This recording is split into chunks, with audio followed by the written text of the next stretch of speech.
Learning English in Brazil has never been simple.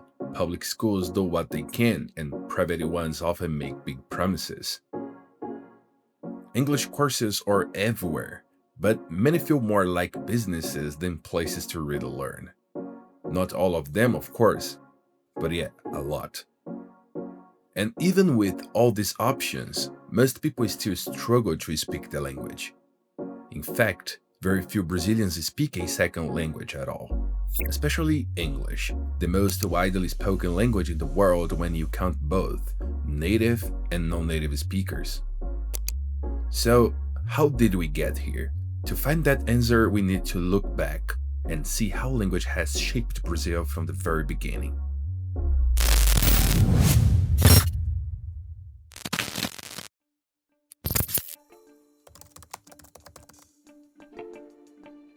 As you probably know, Brazil was once a Portuguese colony, but for a time, Spanish was spoken too, especially in some border regions. There was another important language too, one that came long before the schools. Tupi was once widely spoken across the country. But in the 17th century, the Portuguese crown made a decision. It had to go.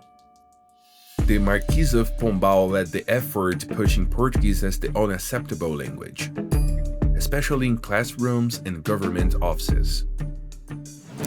By 1758, Portuguese had already been established as the official language of the Brazilian colony. However, it only became part of the Brazilian Constitution in 1988. As Portuguese became more dominant, other languages started to appear for different reasons. And that's where English comes in. English started being taught in Brazil around 1809, which is a key moment that's talking about in the paper, The Institutionalization of the Teaching of Mother Languages in Brazil. The study highlights two main points. English was introduced with a very specific purpose. Teaching mother languages, including English, was seen as a way to access scientific knowledge. English education was part of a large cultural and educational context. It wasn't just about learning a new language. It was about giving students the tools to access the intellectual output of educated European nations. This became even more important when Brazil opened its ports to international trade, especially with English-speaking countries, which led to a growing demand for English proficiency.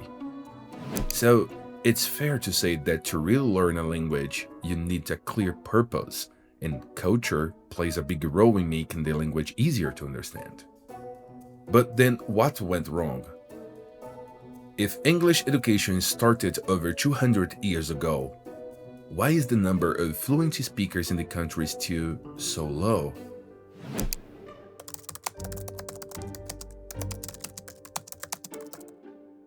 We need to take a closer look at our education system, and even more importantly, at the political decisions that have shaped and still shape language teaching in Brazil. If we look back at the history since 1809, we'll see that there have been a lot of political changes over time. For example, French was once a required subject in schools. From 1837 to 1942, English and French kept switching places as the main foreign language in the curriculum. Back in 1961, they passed the first education guidelines law. Even then, it didn't say which foreign language should be taught. During the military regime, English started to become more popular, mostly because of the growing global influence of English-speaking countries. English wasn't officially established as the main foreign language in schools until 1996, with the creation of the new National Education Guidelines and Framework Law. More recently, in 2017, that law was updated. And that's when English officially became mandatory in high schools. It also allows schools to offer other languages, such as Spanish. This update was a big step in making English a required subject. But talking about laws is never simple. Most of the time they're pretty tricky to understand, and you have to look at other sources to get the full picture. The BNCC, for instance, suggests a balanced approach to language learning, like listening, speaking, reading, and writing. But in real classrooms, things often still focus mainly on reading and writing. That's because there's not enough training, time, or resources, and sometimes there's pressure to show quick results. On top of that, even with the updated law, the guidelines for teaching English are still pretty vague. They don't offer a clear or structured path to ensure English is taught effectively. A lot of teachers tend to stick with the usual methods, with a heavy focus on reading. Speaking and other key languages still often fall by the wayside, even though those are essential to really develop the language in a complete way.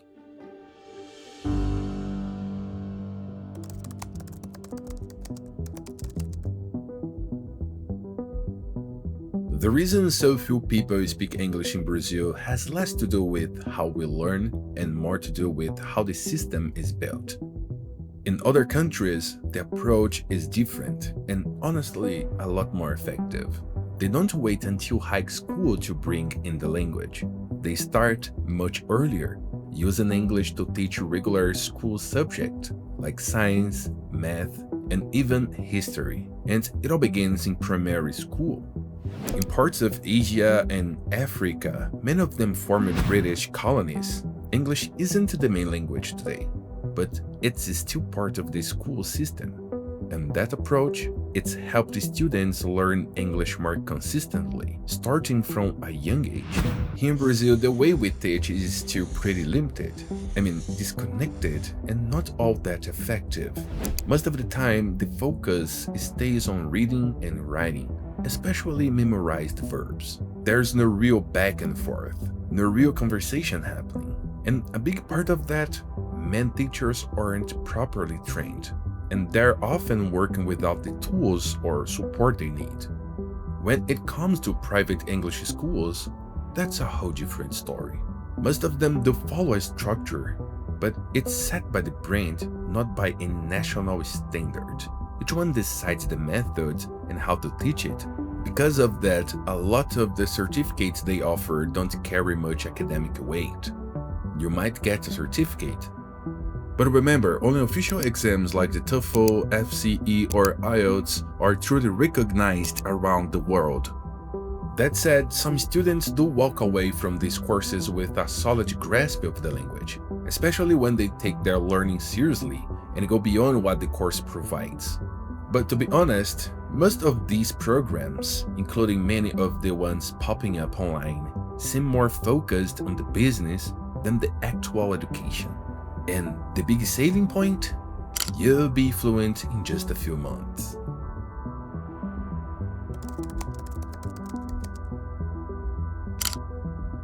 Basically, it's when you can communicate in a way that feels natural, clear, and connected without overthinking every word. Kind of like how you already speak your own language. But for a lot of these courses, fluency is just a marketing buzzword. And you know what's interesting? Sometimes that marketing isn't just trying to sell you something. The truth is, you can become fluent in just a few months. If you've already got a solid foundation, study hard with daily immersion, use the language in your everyday work life, and of course, have a natural talent for picking up languages. To put it simply, there are a lot of variables at play here. I just want to remind you of this. Fluency is a process, not a miracle. It takes time, consistency, and real exposure to the language. You don't have to leave Brazil to make it happen. This is where we start to see one of the biggest challenges in teaching English in Brazil. The way things are set up here is still pretty isolated in a lot of ways. Students go to school to learn a bunch of different subjects, and each one is taught separately. And that's all good. It's important to build a solid foundation in each area of knowledge. But if you look a little closer, we'll see that all have something in common. Every subject is taught in Portuguese. That's where a big part of the problem stems from.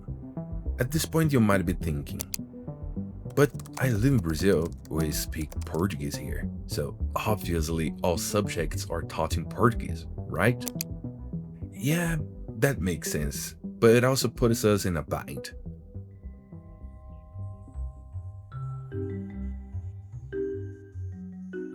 Actually, in many countries, like we mentioned earlier, do things differently. Even though English isn't an official language, some countries have decided to include it as a teaching tool in various school subjects. This is especially true in fields like science, technology, and math. In some parts of Asia, like Singapore, the Philippines, and even some regions of Malaysia and India, English is used a lot in schools, from basic education all the way to higher levels. In these cultures, language isn't just another school subject. It's seen as a key to accessing global knowledge and international opportunities. This strategy lets you get more comfortable with English in a natural and contextualized way. Instead of limiting the language to just one class a week, students start using it in their day-to-day school life. You'll be reading, writing, and communicating in English while learning other subjects. This helps you learn continuously, which speeds up the process.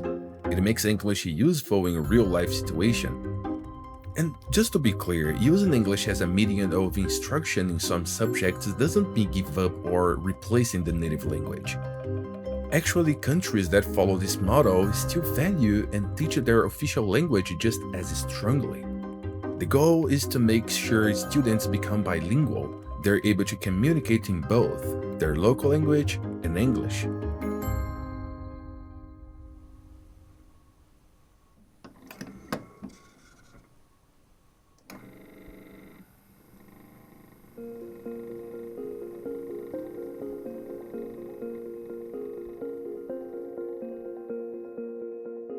All of that sounds great. I mean, it's just a matter of teaching other subjects in English at public schools, right? Just like those other countries did. Well, not exactly. English here is treated as a foreign language. That's because the Portuguese brought by the colonizers ended up suppressing almost all of the indigenous language that once existed across the country. Many of those languages were pushed out of schools, cities, and official spaces, but some indigenous groups still keep their roots alive to this day. So, from the start, there was never a real need for lingua franca like English to help different language groups communicate. In today's context, introducing subjects taught in English at public schools could actually be seen as a form of disrespect toward our native language. It might even be understood as a threat to Brazilian cultural identity, and the impact of that would be huge. And then there's the cost, which is one of the biggest reasons this idea becomes almost impossible to apply. We'd have to train hundreds of teachers to reach a high level of English proficiency. Moreover, all the classroom materials would need to be redesigned with that in mind. Let's face it, public schools in Brazil are still struggling with the basics. Now imagine having to rebuild everything just to create a more realistic English-speaking environment. But not everything is negative. We can still recognize some progress, like the implementation of a mandatory foreign language at the end of middle school. Even if it's still taught in isolation, this policy has already brought meaningful advances. Keep in mind, English is still seen here as an extra tool for future opportunities, not as an essential language of instruction in the daily life of schools. So to set the record straight, Brazil chose to strengthen Portuguese as the universal language of instruction and to introduce English as a mandatory subject. The focus has been on ensuring access to quality basic education in the country's native language. But I still think this is the best way to teach languages. From a young age, will be a two-way street, the native language and the new one. I mean, it will be a part of everyday school life. When a language becomes part of the routine, it blends into everything kids are already learning. It's no longer just a separate subject or one-time challenge. It becomes part of how they think, part of how they express themselves. But also we need to understand where we stand right now and face our situation in the best way possible. The truth is, there are already plenty of English teaching proposals out there today, from the ones that make promises they can't keep to the ones that are a bit more down to earth. But with so many courses, so many methods, and so many promises, how do I know which one to follow? Which one actually will help me speak? Well, there is no exact formula. But one thing is clear. You need to stop studying the language like it's a test. You should start living it. It's all about making English, or any other language for that matter, a part of your everyday life. Make sure you are doing these things every day. Listening, speaking, reading, and writing. Even if it's just a little bit, it matters. It doesn't matter if you are watching a short video, repeating sentences, listening to podcasts while doing the dishes, or writing simple messages. We need to change the way we think about language. We should start seeing it as a tool, not just a task. And more importantly, you need to take part. Don't just sit there and listen to the class without saying anything. Don't just listen without responding. Don't just study without putting it into practice. That's not gonna help you become fluent. The difference between people who speak and those who only understand comes down to how much they are willing to take risks, make mistakes, and keep trying. Even if they're scared, even with an accent, and even when they're not feeling too confident. But there's always gonna be some uncertainty, especially because we were taught to wait the right time, to get everything right before we take action. It's not about changing who we are. It's about shifting how we see things. It's about giving voice to that part of us that was taught to hold back. The part that's always been afraid of getting it wrong. Learning a new language is, more than anything, an exercise in freedom. The freedom to express yourself even when you might not have all the facts. And on that journey, it's better to be curious than critical. It's better to be patient than to be a perfectionist. At the end of the day, being fluent isn't about sounding impressive. It's about being able to speak your mind, no problem. And along the way, we always gain something. A new word, a bit of courage to use it, or simply the proof that we are growing. It's something I've noticed a lot and have experienced firsthand. You know, maybe that's one of the main challenges we Brazilians face when learning a new language. It's not just a lack of methods, it's that we are often missing the big picture. A lot of time we don't even know if we are making progress. It's hard to tell if the school we are in is actually helping us moving forward. And when the course ends, we are not really sure what to do next. Research on second language acquisition shows that motivation is closely tied to a sense of purpose and practical usefulness. When that connection is lost, learning slows down or even stops altogether. And in Brazil, where people don't have a lot of spending money and public policy don't really encourage real-life experience with the language, it becomes even more challenging. It's almost like being fluent is always one step ahead of us. And without a clear chance to use the language, a lot of people just give up. We are still learning to value the process more than the immediate results. Maybe that's the turning point. Learning a language is a lot like growing a tree. At first, it doesn't look like much is going on. The roots are growing quietly beneath the surface. But if you put in the time, care, and consistency, you start to see results. The thing is, with language, the first fruit is already life-changing. I mean, the ability to communicate, even when there are mistakes. And when that time comes, it feels like the world just opened up a bit more. That's why I want to ask you, what if you started today, even if you don't have time, money, or a clear idea of where to begin? Maybe it's not about finding the perfect method. Maybe it's about forging your own path. And if you've already started, but feel like you are not getting anywhere, remember this. Progress isn't always loud. Sometimes it's quiet, invisible, but it's still there. Making mistakes isn't failing, it's practicing. Don't be embarrassed about your accent, it's part of who you are. Not being fluent yet isn't a limitation, it's just a stage. As long as we keep going and don't give up, we'll get there. Fluency isn't just a dream, it's just a matter of time.